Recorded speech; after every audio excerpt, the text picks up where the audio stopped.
Hello there guys, and welcome back to GamersGoMakers. Okay, so as you can see, I actually unlocked a little bit more training while I was researching, so that's what I've been doing. I've been training up a little bit more and research. We've actually spent quite a lot of money doing that. It's certainly costing a hell of a lot more to research and train now, but it's going to be worth it in the end. So we're going to finish off with the system design, and then we're going to have a look for a publishing contract. Hopefully we can get one that's actually going to pay out. We really need this payout to be able to expand our office. So let's see what we can find. Now that one is actually pretty wow. I'm thinking about taking that one because mainly the rating is so low that I should be able to get the salary for that. Yeah, I'm going to go with that. We've already done quite a few simulation racing games as well, so this should be pretty straightforward. Okay, let's go with that. So we've already got Gran Turismo, sorry. We've got Ledge Racer. What's the other ones? What other racing games can I think of? Simulation. How about G1? There we go, G1 Racing. Let's go with that. G1 Racing. Okay, so Ledge Racer used those. Let's have a look to see what was missing. It was missing the AI and UI, which apparently is really important. Really? For racing game, I suppose. So what was the other one? Sorry, I actually completely forgot. AI, right, so it needs decent AI, which makes sense, I suppose. Graphics, gameplay, sound. It might also need other things now as well. Doesn't need level design, doesn't need content design. I'm going to take content design off. System design. System design takes care of the global rules and mechanics of the game. A good design will adapt to the changes of level and content design, keeping a good overall blah blah blah blah. Let's go with world design down there. Apparently, yeah, sound design is not that important. That's kind of weird. A bit of game writing, doesn't really need much game writing. Okay. So we can probably focus on the engine, which is obviously needed. We can focus on the gameplay and probably the graphics, maybe the sound, or actually the sound design might be. No, it's just for action really. Okay, let's go with that. In fact, I'm actually going to bump the AI up since we don't have that much AI skills. Let's go with that. Let's see how that goes. Hopefully this will do better. Well, we call it G1, and there's actually a cyberpunk trend, so do you know what? I'm actually going to go with a cyberpunk trend, and we're going to go with a flow. It doesn't really matter since we're doing it for a publisher, but it doesn't hurt to try. And I suppose this time around it won't be for everyone. We'll go with the mature audience for this. I'm surprised none of my games have been banned yet. That is very surprising. That is extremely surprising. I'll just knock my knee on the bloody desk again. Ow. Right, and so we've actually got new research and new training available already. Probably do that once we have finished the game. Even more training is available for me now. Brilliant. Vega have just announced the release of their new platform, the Master System. Macro Pros won the Game of the Month award for its train simulation called the Trench Station. I don't know if these are actually meant to be really bad puns, but they are. They're good. They're good in a bad way. Let's just say that. Like bloody Epic Fail Games making a 95% Metacritic game. That's funny. That's hilarious.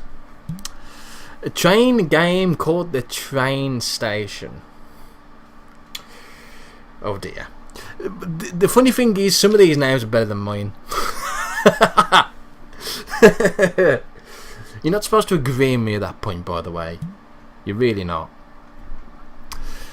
Oh dear. Frogball won the Game of the Month for its casual game called Zoo.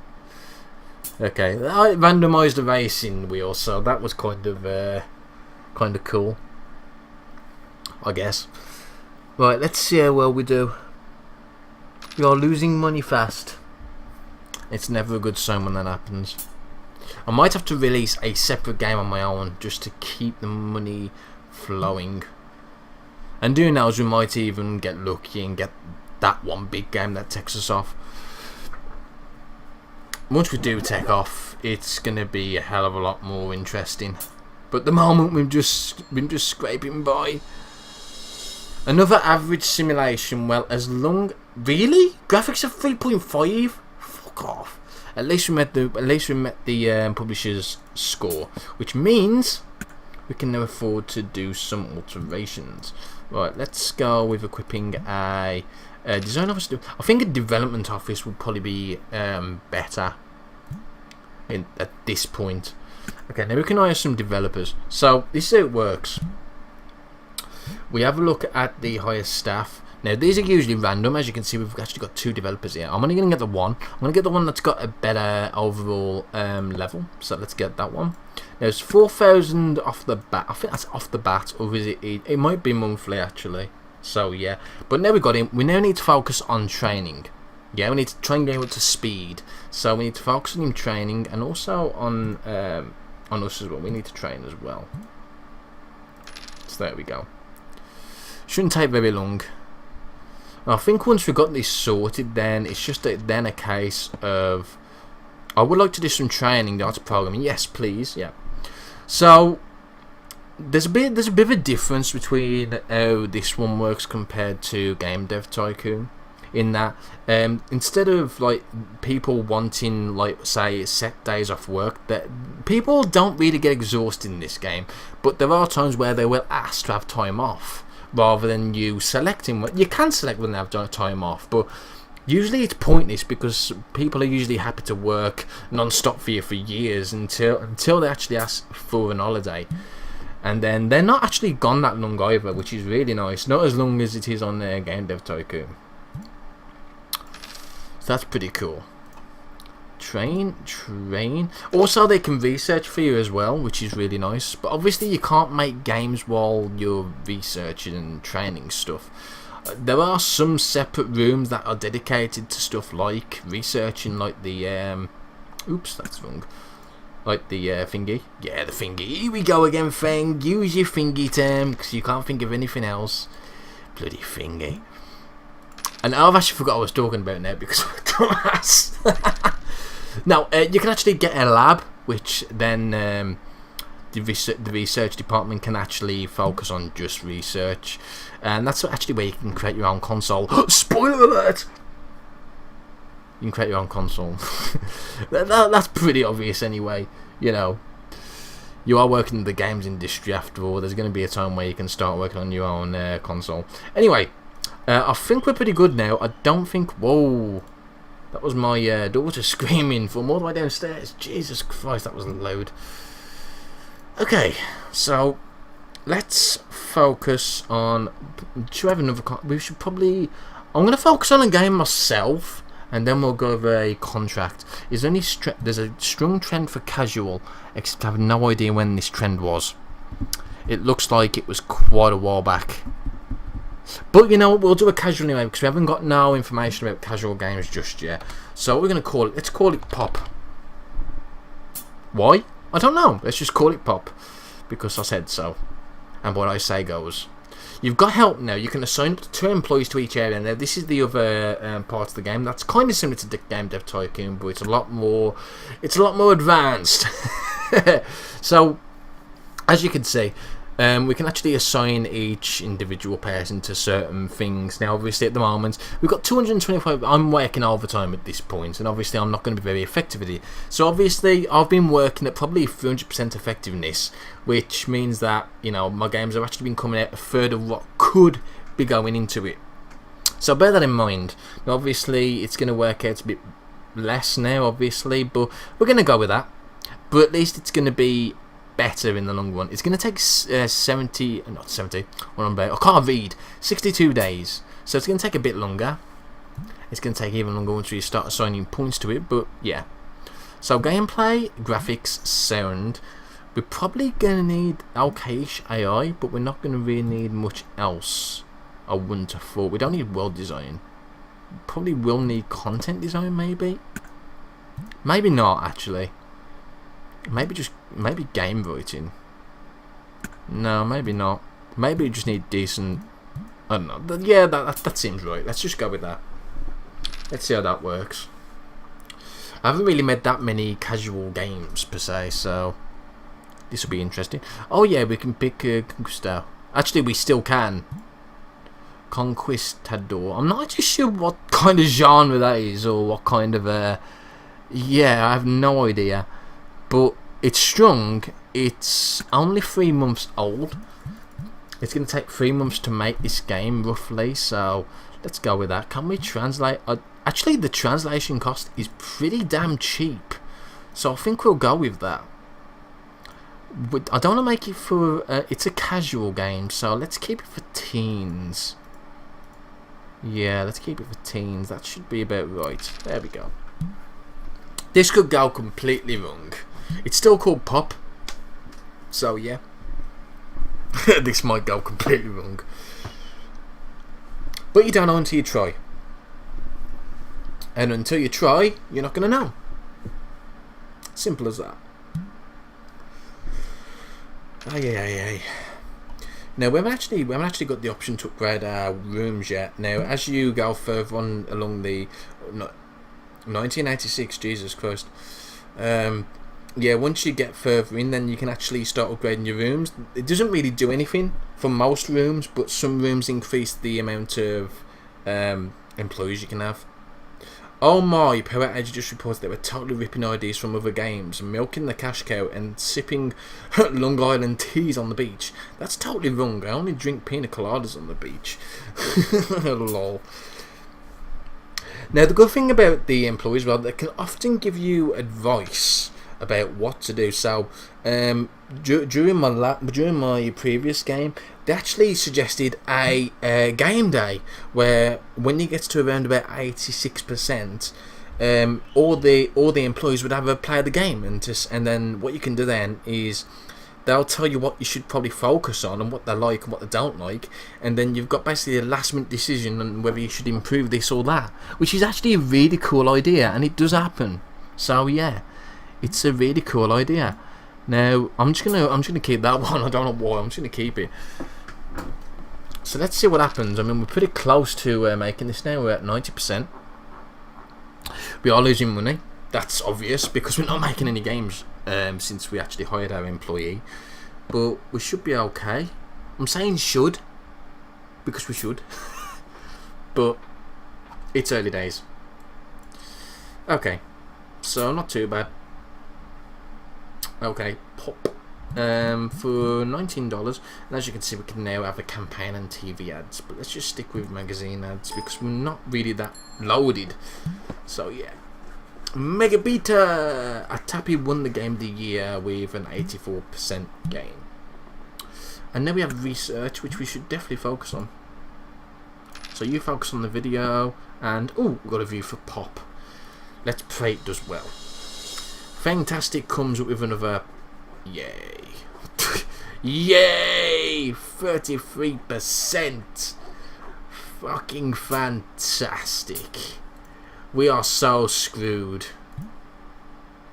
God damn it. Anyway, let's see if we can get another publishing deal.